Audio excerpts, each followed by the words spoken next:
On November 16th, we commemorate one of the great tragedies in Canadian history, the execution of Louis Riel, who was accused of high treason for his role in the 1885 resistance to Canadian encroachment on Métis lands. Riel stood bravely against attacks on Métis rights and our way of life.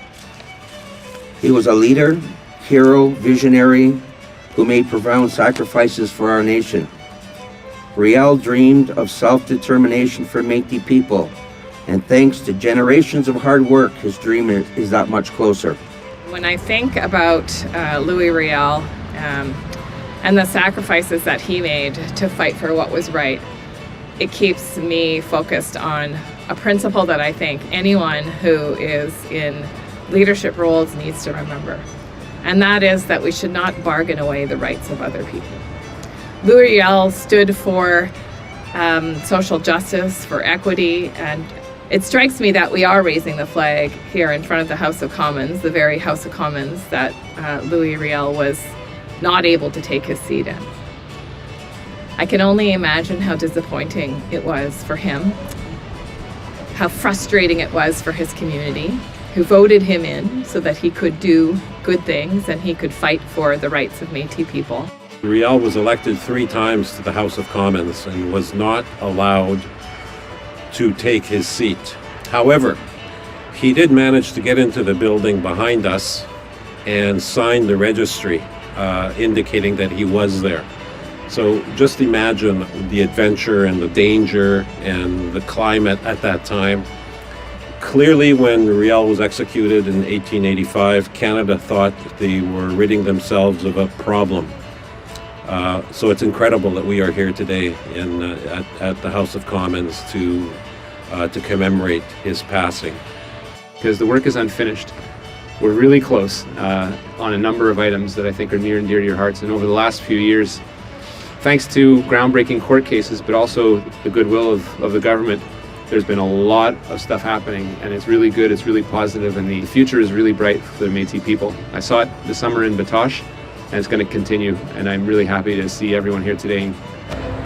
Today at the local level, many Métis National Ontario communities will raise flags, they'll have feasts, they'll have kite ceremonies and fire ceremonies, and they will recognize Louis Riel.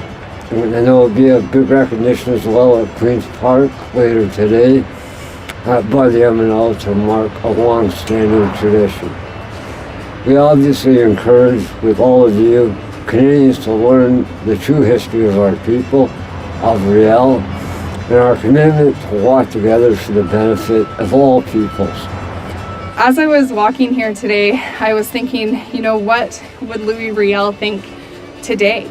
What is he thinking looking down on us today as we gather on Parliament Hill to raise the Métis flag? And I think he would probably have a number of mixed emotions. One of those emotions would maybe be frustration. Frustrated that we as Métis people are still in a position of needing to negotiate our rights, negotiate and demand that our inherent rights be recognized and implemented. I can't help but think that Louis Riel would probably be very frustrated that we're still in that position today. But I also think that he would be extremely proud and want us to celebrate a lot of the successes that we as Métis people have accomplished. I think that he would be proud that we continue to organize and in his honor and to carry out his legacy. I also think that Louis Riel would be proud to see young people so involved in the Métis Nation today. With all of those mixed emotions, a little bit of frustration, a lot of pride, a lot of celebration, we stand here today to commemorate Louis Riel, to bring all of those emotions with us as we continue to do this work together. And I hope that all of you will remember Louis Riel, think about those mixed emotions as you do the work that you all do, and think about the future of the Métis Nation as Louis Riel would have wanted it. So thank you all for being here today, and we'll see you again here next year.